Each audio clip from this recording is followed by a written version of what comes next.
Saudara, Anda masih bersama kami dalam iNews NTB. Kita lanjutkan informasi selanjutnya. Ketua Harian Nasional DPP Partai Perindo Tuan Guru Bajang Muhammad Zainul Majdi mengingatkan kader partai untuk menjaga nama baik dengan membangun kredibilitas dan integritas setelah nantinya terpilih menjadi wakil rakyat. Ketua Harian Nasional DPP Partai Perindo Tuan Guru Bajang Muhammad Zainul Majdi berpesan agar para bakal calon legislatif untuk menjaga nama. Hal tersebut disampaikan saat menghadiri rapat konsolidasi DPW DPD Partai Perindo se-NTB dan pembekalan Bacalek Partai Perindo se-NTB. TGB berpesan kepada kader Partai Perindo untuk menjaga nama baik dengan membangun kredibilitas dan integritas setelah nantinya terpilih menjadi wakil rakyat pada pemilihan umum legislatif tahun 2024. Menurut TGB, batu uji bagi caleg sesungguhnya setelah terpilih yaitu bagaimana bisa memberikan kontribusi bagi rakyat yang telah memberikan suara, tentunya dengan memberikan program yang memiliki kemanfaatan. Karena batu uji bagi caleg itu bukanlah sekedar ketika dia menang, tapi bagaimana melaksanakan amanah.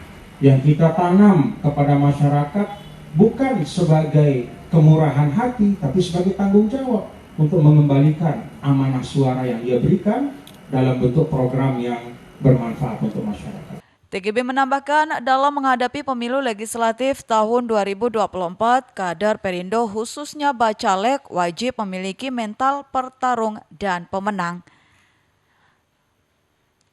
Kemenangan bagi Partai Perindo pada Pileg 2024 khususnya di NTB optimis dapat diraih karena saat ini dengan bergabungnya TGB menjadikan elektabilitas Partai Perindo jadi meningkat. Selain para caleg Perindo diingatkan untuk tidak lalai dengan terus melakukan ikhtiar dan kerja-kerja nyata untuk merebut suara rakyat. Caleg Perindo diharuskan untuk mengetahui peta politik di dapilnya dan melakukan terjun langsung ke dapilnya untuk mengetahui kebutuhan pemilih. Dari Mataram, Hari Kasidi, iNews melaporkan. Saudara, puluhan tahun menabung seorang buruh pengrajin batu bata di Lombok Barat akhirnya bisa menunaikan ibadah haji tahun ini. Seorang calon jemaah haji Herman 55 tahun asal desa Kuripan, Kecamatan Kuripan, Kabupaten Lombok Barat menunaikan ibadah haji tahun ini. Herman yang bekerja sehari-hari sebagai buruh pembuat batu bata sudah menabung belasan tahun demi untuk menunaikan rukun Islam kelima, yakni menunaikan ibadah haji ke Tanah Suci Mekah yang merupakan impian terbesarnya untuk menunaikan ibadah haji. Untuk biaya haji, ia kumpulkan sedikit demi sedikit dari hasil upahnya sebagai buruh pembuat batu bata, selanjutnya disetor ke bank. Lebih lanjut, Herman menyebut karena upah sebagai buruh batu bata tidak menentu, tergantung laku banyaknya batu bata sehingga ia harus dikumpulkan terlebih dahulu di rumah mulai 10.000, setelah terkumpul banyak baru ditabung ke bank. Selain itu, ia tidak menyangka jika niat tulusnya untuk menunaikan ibadah haji bisa terwujud berkat kegigihannya menabung selama belasan tahun.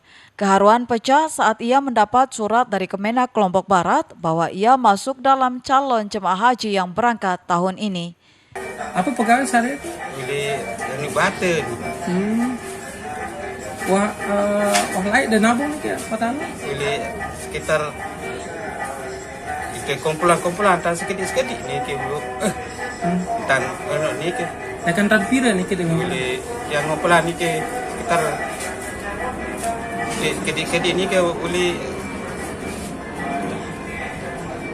mega ngonek nih ke akan di arah jatiang nih ke ya jadi bur bu kedi tadi kumpulan nih ke. Pira penghasilan sejelur biasanya atau seminggu sebulan? Angkat yang rekeng ini ke nih ke ini rekeng lalu nih ke saya ya pegawai nih ke jadi buruh bu.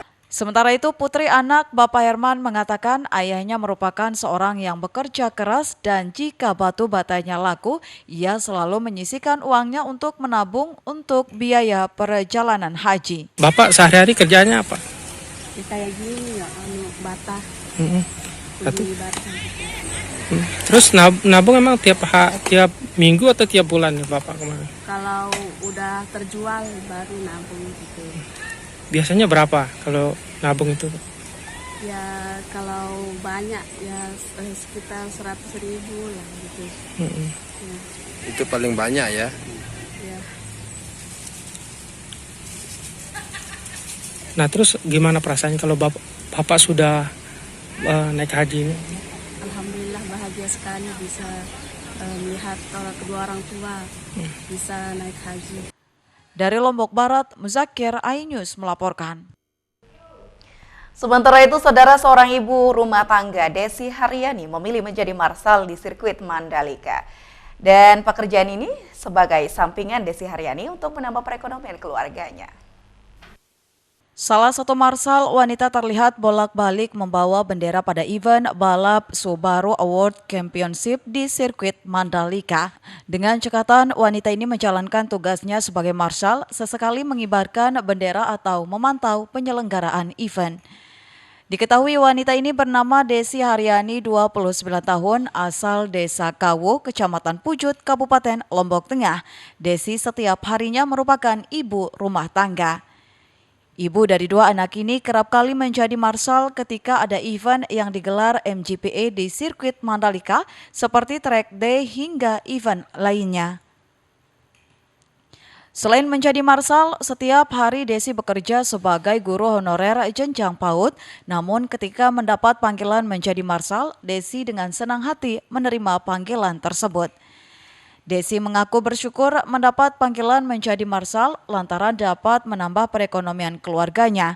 Selain itu, pekerjaannya sebagai marsal di akhir pekan tidak mengganggu pekerjaannya sebagai IRT dan guru PAUD.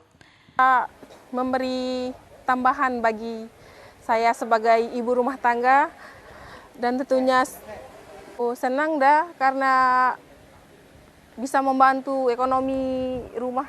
Dari Lombok Tengah, Emma Widiawati, iNews melaporkan.